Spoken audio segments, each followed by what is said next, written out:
12 दिन के बारहिया बारहियो ना बीतेल हो ए ललना खिड़की के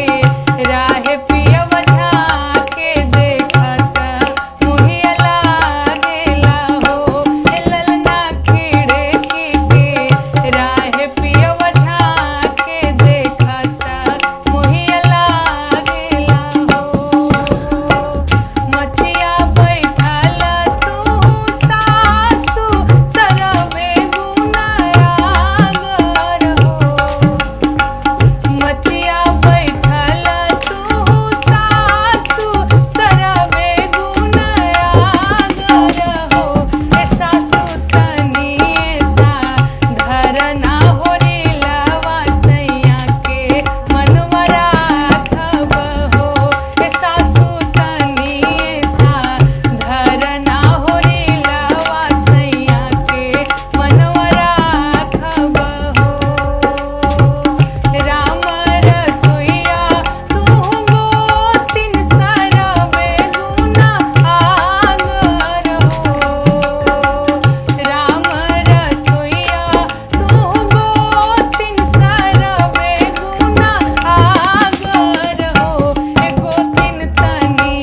सा धरना हो रीलवा सैया के मनवा राखब हो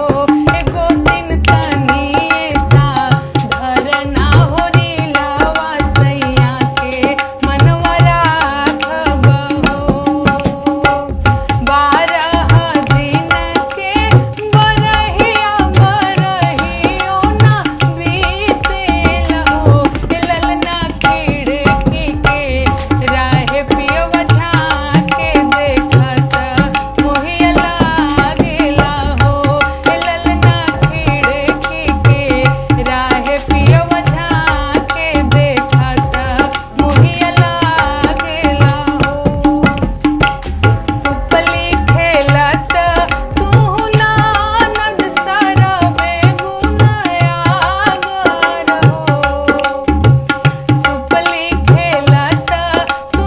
नानद सरवे गुनागर हो ए ननद तनी सा धरना भतीजवा भैया के मनवा राखब हो ए ननद तनी सा धरना भतीजवा भैया के मनवा राखब हो धरब भौजी धरब ललना खिलाइब हो ए भौजी का देबू हमरा के नेगर हंसी घरवा जाइब हो ए भौजी का देबू हमरा के नेगर हंसी घरवा जाइब हो तू ही त सखिया सलेहरा औरी प्यारी न हो ए ललना ले जा तू सबरे गहनावा भैया के मनवा राखब हो ए ललना ले जा तू सबरे गहनावा सैया के मनवा राखब हो 12 दिन के बरहिया बरहियो ना बीतेल हो ए ललना खिड़की के राह पियव झाके देखत मुहिया लागेला हो ए ललना खिड़की के राह पियव झाके देखत मुहिया लागेला हो।